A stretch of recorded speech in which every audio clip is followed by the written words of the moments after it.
Assalamualaikum warahmatullahi wabarakatuh. Kita ketemu lagi di materi ilmu komputer. Kita masuk kepada aplikasi komputer dan pengertiannya, dan sekaligus dengan aplikasi komputer yang digunakan dan yang sering digunakan baik pendidikan maupun perkantoran gitu ya.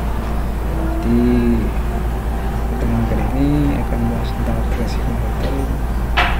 Pengertian aplikasi komputer adalah jenis program komputer yang dibuat sesuai bahasa pemrograman yang digunakan untuk berbagai kebutuhan dan kebutuhan. Jadi setiap aplikasi yang ada di komputer itu sudah ada yang membuat, salah satunya itu programmer sudah menyesuaikan dengan kebutuhan seperti kasus yang telah dibuat. Salah satu yaitu aplikasi komputer perkantoran atau aplikasi komputer pendidikan. Jadi di situ sudah dibuat dalam bentuk sesuai studi kasus yang mereka buat dan yang mereka rencanakan. Jadi salah satunya yaitu aplikasi komputer seperti Microsoft Office Word, itu sesuai dengan studi kasusnya, bisa dipakai pendidikan. Itu emang general ya, intinya bisa dipakai ke siapapun, baik pendidikan, education, perkantoran, bisnis dan semacamnya. Itu sudah bisa dipakai, karena itu nanti disetting untuk customer. Terus begitu, selanjutnya ini tentang beberapa jenis aplikasi pada komputer yang sering digunakan. Salah satunya itu aplikasi untuk kantor, aplikasi untuk pendidikan, aplikasi untuk multimedia, aplikasi internet, aplikasi untuk grafis. Ini salah satunya yang sering kita lihat, yang sering dibutuhkan semua orang-orang di baik dunia bisnis, dunia pendidikan, dunia berbagai opsi. Ini aplikasi untuk kantor, ini juga bisa dipakai untuk pendidikan. Office ini paling banyak digunakan pada kantoran dan aplikasi pendidikan. Nah, di sini terdapat beberapa poin penting, diantaranya adalah adanya aplikasi Microsoft Excel. Excel ini biasanya digunakan untuk bisnis, pendidikan, dan semacam itu. Juga PowerPoint, Outlook, dan aplikasi lain. Tapi masing-masing poin ini juga punya kemampuan masing-masing. Kalau Excel itu kemampuannya beda untuk mengolah sebuah tabel, sedangkan Word itu kemampuannya untuk mengolah sebuah data yang berbasis surat, teks ya. Terus untuk PowerPoint itu memang tujuannya untuk difokuskan pada sebuah set presentasi, tapi juga bisa dibagi sederhana bisa. Terus ada Outlook juga dan aplikasi lainnya. Jadi salah satu aplikasi gambaran yang sering kita lihat bukan hanya di bisnis tapi di pendidikan juga banyak. Dan nantinya pertemuan selanjutnya saya akan membahas tentang aplikasi salah satunya yaitu Microsoft Word, penggunaannya pada pendidikan untuk perkuliahan, mulai penyusunan skripsi, bagaimana cara membuat penyusunan skripsi, membuat galan dan semacamnya, dan pengaturannya saya akan bahas untuk selanjutnya. Selanjutnya yaitu tentang aplikasi untuk multimedia. Kalau kalian butuh audio, butuh memutar musik, butuh memutar video, biasanya menggunakan aplikasi multimedia yang diantaranya biasanya AIM, Winamp, dan Windows Media Player. Pasti 3 poin penting ini, biasanya 3 aplikasi ini yang sering digunakan dalam untuk memutar musik ya, untuk mutar musik atau mutar audio yang ada di dalam sebuah komputer. Pasti ini ya, kalau nggak di Windows Media Player kadang Winamp, kalau nggak Winamp ada AM3. Jadi tergantung siapa yang mau menggunakan di antara itu, terserah. Tidak juga untuk di install AM dari Winamp, tidak usah di install, tidak apa, karena emang itu sudah ada bawaan dari Windows itu, yaitu Windows Media Player. Itu bisa memutar untuk MP3 audio baik audio maupun video, dan sama sih AM juga dan Winamp itu bisa memutar video.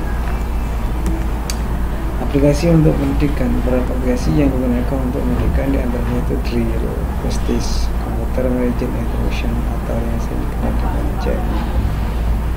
Aplikasi untuk pendidikan ini khusus untuk pengolahan sebuah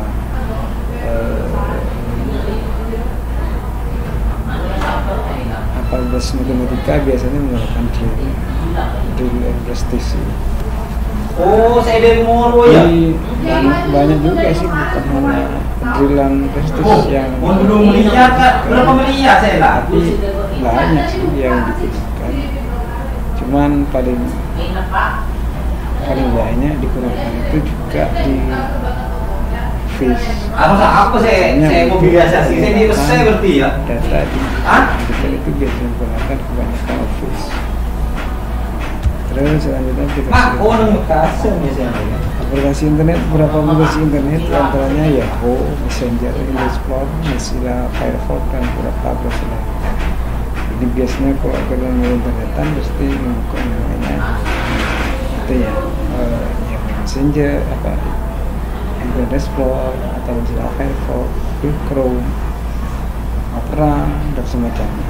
Itu paling banyak biasanya menggunakan Mozilla dan Google Chrome, itu biasanya. Terus sekarang sudah Internet Explorer yang bawaan punya Windows itu sekarang sudah berani ganti nama ya, yaitu menjadi nama NG, sudah tidak digunakan lagi menggunakan Internet Explorer, dan pihak Windows sudah tidak, Microsoft sudah tidak merekomendasikan menggunakan aplikasi Internet Explorer karena sudah tidak dijadikan, ya jelas sudah keamanannya diragukan. Jadi paling tidak kalau sudah menggunakan yang namanya yang aman-aman saja, yaitu Edge yang gantinya dari Internet Explorer atau Mozilla Firefox atau Google Chrome. Itu jadi sesuai dengan saran, kalau bisa menggunakan Google Chrome atau Firefox atau Edge gantinya dari Internet Explorer. Bukan hanya aplikasi internet saja atau untuk digunakan untuk browsing saja dari masing-masing aplikasi, tapi juga keamanan itu yang perlu dihati-hati. Ya mungkin kita tidak merasa bahwa kita kebobolan, kadang-kadang kita tidak merasa kita ada yang mencuri file kita, ada yang mengcopy file kita, atau password kita, atau apa lah ya, gantung yang tujuan dan maksud tertentu. Kadang kita tidak disadari bahwa apa yang kita punya sudah diambil orang. Jadi jangan salahkan di antara aplikasi yang sudah ada, yang sudah tidak direkomendasikan oleh produknya sendiri, perusahaan sendiri, jangan digunakan. Kalau bisa menggunakan Google Chrome yang direkomendasikan oleh Google atau Firefox, itu yang masih populer saat ini dan agamanya cukup bagus. Kenapa kita butuh keamanan? Karena ketika kita membuka sebuah web yang berbasis login, password dan semacamnya, username dan password, itu explorernya aplikasi internetnya yang memberikan sebuah keamanan, memberikan sebuah layanan, memberikan sebuah layanan keamanan untuk yang kegiatan kita dalam untuk sebuah internet. Penting gitu ya. Jadi itu seolah-olah kita mau menilai wadahnya yaitu apa gitu ya, entah wadahnya menggunakan apa, itu kan tertib pada itu. Jadi jangan sampai salah cara minum, ambil sebuah wadah agar air kita tetap utuh. Itu ya. Jadi kita lanjut ke bagian semutar atau reservoir. Aplikasi komputer atau aplikasi reservoir adalah komputer yang tertulis dalam satu bahasa yang digunakan untuk menyelesaikan satu. Salah satunya aplikasi grafis, animasi, web, pendidikan, dengan kayak aplikasi untuk kelas, aplikasi bisnis dan perbankan. Dari 7 poin ini sudah banyak menggunakan aplikasi grafik. Biasanya digunakan untuk pengolahan data untuk grafika, animasi, baik video maupun animasi yang lainnya. Aplikasi web seperti barusan aplikasi pendidikan juga, karena DBMS ini biasanya berfokus pada semua pembuatan sebuah database. Aplikasi untuk kelas tertentu, aplikasi bisnis dan perkantoran. Dari semua poin ini sudah banyak digunakan dan banyak digunakan berbagai layanan antara pendidikan dan bisnis. Dan seperti biasa bahwa untuk pertemuan selanjutnya yaitu membahas tentang aplikasi web, cara penggunaannya, cara penyusunannya, cara settingannya untuk membuat sebuah skripsi sampai bisa. Ya, jadi biar ketika mau buat skripsi suatu saat tidak bingung lagi. Jadi itu ya, bahwa dalam aplikasi itu sudah berbasis otomatis. Kita setting, artinya kita ketik dan pemutarnya itu sudah berbasis otomatis, kecuali memang yang ketik itu untuk teks saja.